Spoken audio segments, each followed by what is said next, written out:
आज इस वीडियो को देखकर आप लोगों को गर्व होगा कि मैं खेसारी लाल यादव का फैन हूं और मुझे भी गर्व हो रहा है कि मैं खेसारी लाल यादव का फैन हूं। जी हां, मैं ऐसा क्यों बोल रहा हूं आप लोगों को वीडियो में पता चलेगा, तो वीडियो को आप लोग लास्ट तक देखिएगा।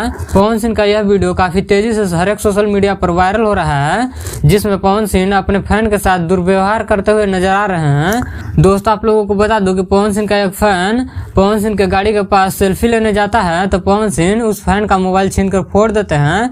जैसे कि आप लोग वीडियो में देख सकते हैं, पवन सिंह का ऐसे मोबाइल को फेंक रहे हैं। इसी बात पर मुझे गर्व है कि मैं खेसारी लाल यादव का फैन हूं। जरा सा आप लोगों को बता दूं कि यह वीडियो क्लिप नेपाल से स्टेज शो करके पवन सिंह घर लौट रहे थे, तो इसी बीच रास्ते में पवन सिंह का एक फैन आता है और पवन सिंह के साथ सेल्फी लेने का प्रयास करता है, तो पवन सिंह उसका मोबाइल ही फोड़ देते हैं।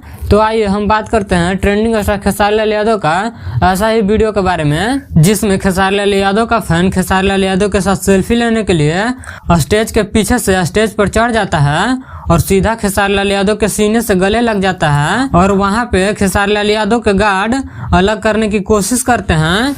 लेकिन जब खेसारी लाल यादव को पता चलता है कि उनका फैन खेसारी लाल यादव के साथ सेल्फी लेने के लिए आया है, तो सबसे पहले सभी गार्ड को खेसारी लाल यादव साइड करते हैं और फिर उसके बाद उस फैन के साथ खेसारी लाल यादव सेल्फी लेते हैं। तो दोस्तों, मुझे गर्व है कि मैं खेसारी लाल यादव का फैन हूँ। अगर आपको भी गर्व है कि मैं खेसारी लाल यादव का फैन हूँ तो कमेंट जरूर कीजिएगा।